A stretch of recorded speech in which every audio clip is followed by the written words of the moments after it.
হবিগঞ্জে জাতীয় নাগরিক পার্টির পদযাত্রার হামলার অভিযোগ উঠেছে স্থানীয় বিএনপির নেতাকর্মীদের বিরুদ্ধে। এ ঘটনায় এনসিপির বেশ কয়েকজন নেতাকর্মী আহত হয়েছেন বলে দাবি করেছে দলটি। একই সঙ্গে সাংবাদিকদের কয়েকটি গাড়ি ভাঙচুর এবং মোবাইল ফোন ও ক্যামেরা ছিনিয়ে নেওয়ার অভিযোগ করা হয়েছে।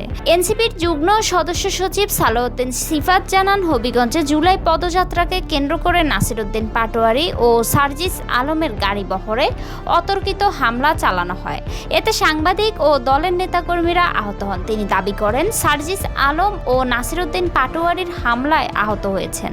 এছাড়া জেলা সার্কিট হাউসের ভেতরে এনসিপির মিডিয়া টিমের একটি মাইক্রোবাস ভাঙচুর করা হয় এবং সেখান থেকে মোবাইল ফোন ও ক্যামেরা নিয়ে যাওয়া হয়। হামলার ঘটনার পরদিন হবিগঞ্জে যাওয়ার পথে মৌলভীবাজারের শ্রীমঙ্গল ও পরে হবিগঞ্জের মিরপুর এলাকার এনসিপির নেতাকর্মীদের অগ্রযাত্রার বাধা দেয় পুলিশ। নিরাপত্তাজনিত কারণ দেখিয়ে তাদের আটকে রাখা হলে দলটির আহ্বায়ক নাহিদ ইসলাম সহ কেন্দ্রীয় নেতারা সড়কে অবস্থান নেন।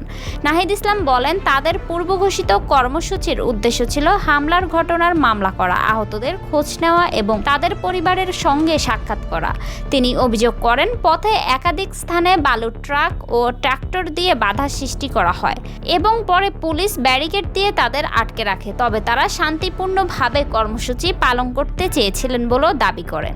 এর আগে শ্রীমঙ্গলের চা কন্যা ভাস্কর্য এলাকায় এনসিপির গাড়িবহর থামিয়ে দেওয়া হয়।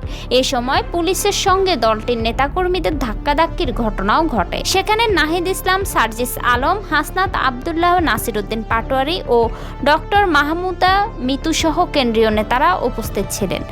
এ বিষয়ে মৌলভীবাজার সহকারী police super Sreemangal circle Mohammad Ohiduzzaman Raju বলেন, নিরাপত্তার কারণেই তাদেরকে আটকে রাখা হয়।